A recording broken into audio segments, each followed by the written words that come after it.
Have you ever noticed how you have different learning tactics than your peers?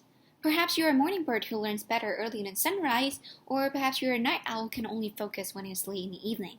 Have you ever wondered why you absorb more information quickly by watching videos rather than reading from a textbook? When you try something new, are you more likely to learn from diagrams and manual instructions, or from someone telling you how to do it, or would you rather have a go yourself? The answer lies in the interconnectivity of our brain areas, which controls the way we respond to situations emotionally and logically. Because we think and act differently, we also learn and comprehend information in diverse ways. Sure, we might share some similarities, but no one is exactly the same as anyone else. That I can assure you. And it is our personality type that has a significant impact on the way we learn. In fact, our preferences, strengths, and weaknesses determine the way we pick up something new. My name is Ivy Nguyen, and today I want to discuss the relationship between personality type and learning style. So, as a college student and a private tutor with 5 years of experiences, I have been studying the relationship between personality type and learning strategy to help myself and to aid my students in the process of achieving academic goals. I believe that this topic matters to us all as college students and also as professional workers to be. Understanding our personality type and the way it affects our learning style is of paramount importance. I have to stress that. It will help us study better and effectively deal with learning situations that do not match our preferred styles. Moreover, this experience can be applied later on when we enter the workplace. So I will first determine the two key terms, personality type and learning style. Then I will give you an overview of the existing studies on this topic and how they emerge. And finally, I will discuss how the two variables, personality type and learning style, are related and on what basis this relationship exists. So first of all, the definition. So personality type is a set of behavioral and emotional responses to life experiences. These characteristic patterns of behavior and motivation are called personality traits. So in other words, a personality type is a collection of multiple personality traits. Learning style is how we mentally seek and obtain information in a way that is well suited to each of us individually. Learning style concerns itself with perceiving, comprehending, and problem solving, while personality type concerns itself with attention, emotion, and valuing. Now, studies on the correlation between personality type and learning style started as early as the 1960s and maybe even earlier than that. So in 1964, we have the Carl Jung's theory, or some people might know it as the Jungian learning styles, which are the foundation of the popular MBTI test, the Myers-Briggs Type Indicator Test. Then we have the David Kolb's learning inventory, which helps measure a person's skills against job requirements in the same language in terms of compatibility and commensurability. And then in 1992, we have the Fleming's VAK model, which explains learning styles in terms of the three main sensory receivers: visual, auditory, and kinesthetic. Some people might also know it as the VARK model, which focuses on four main sensory receivers: so visual, auditory, reading, and kinesthetic. So there are various modern theories that can explain the personality learning style correlation, but the very first idea, the forethought of all of these models and theories, is known as the meshing hypothesis. The meshing hypothesis says that a student learns best if taught by a method that is deemed appropriate to the student's learning style. Basically, it says that if the learning style matches the teaching style, and which matches the student's personality, the student will learn better. So this idea has an intuitive appeal because we believe that we are different in some ways, which is true, and therefore the learning process will be so much easier if we could play it to our strengths. Of course, no idea is entirely unanimous. Some researchers are skeptical about the notion of learning preferences and their practicality in real life. So for example, the VK model has been very controversial because we know that we don't just use one sensory receiver study, we use more than one, if not all. However, a relationship between personality type and learning style can still be established on scientific foundations. Why is that, you may ask? I want to remind you that a personality type is a collection of more than one personality traits. So these traits exist along a continuum, and they change as people grow. So they could go to a higher degree or a low degree, but they don't just disappear.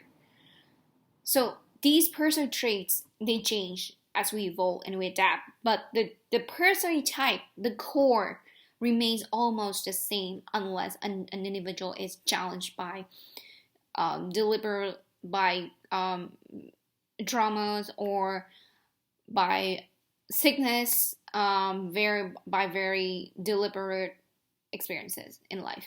So this means that as we evolve, we adapt and employ more learning styles, but there will always be one or two certain preferred styles. So personality type plays a key role in the learning process. It is the result of self-satisfaction and self-fulfilling, which basically means that we study in a way that we feel the most comfortable. Now let's move on to the most important part, the relationship.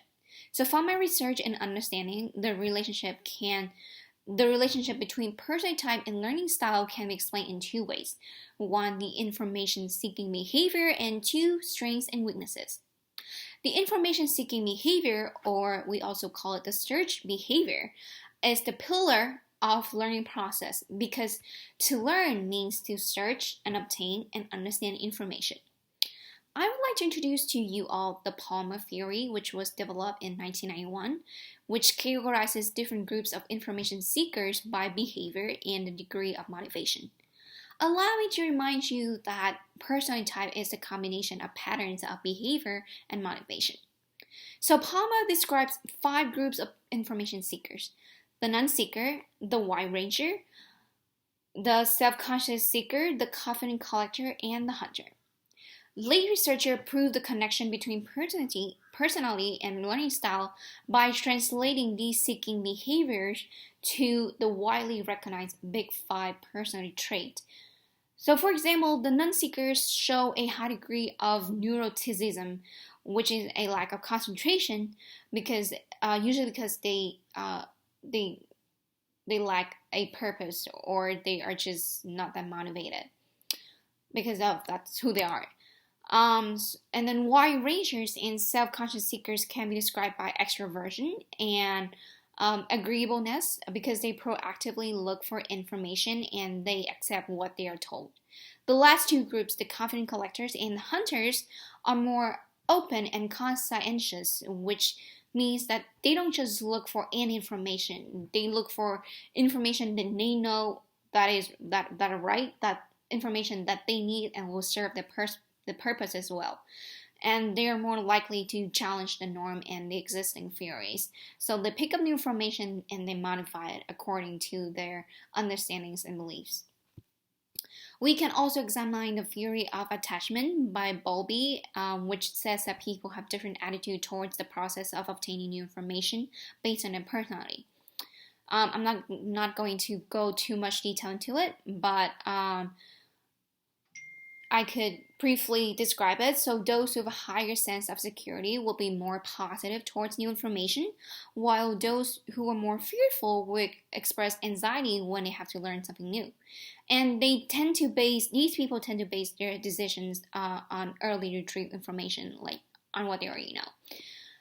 Then we also can look at the Smek, Ribik, and Ramanaya model, which divides learners into two groups: the deep processors, whose goal is to understand and acknowledge deeply, and the shallow processors, whose goal is only to know and apply.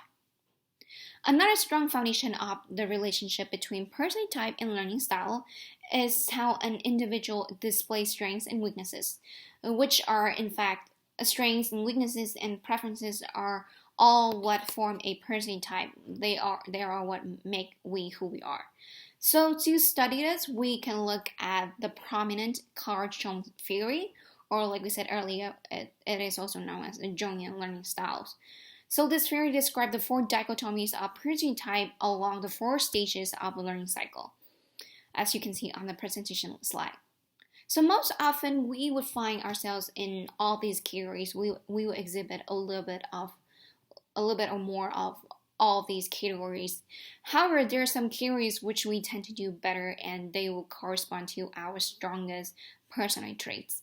So for example, if you are someone who likes to follow logical sequences, you are more likely to use a sensing learning style when you perceive new information, which means that you solve problems by standard methods.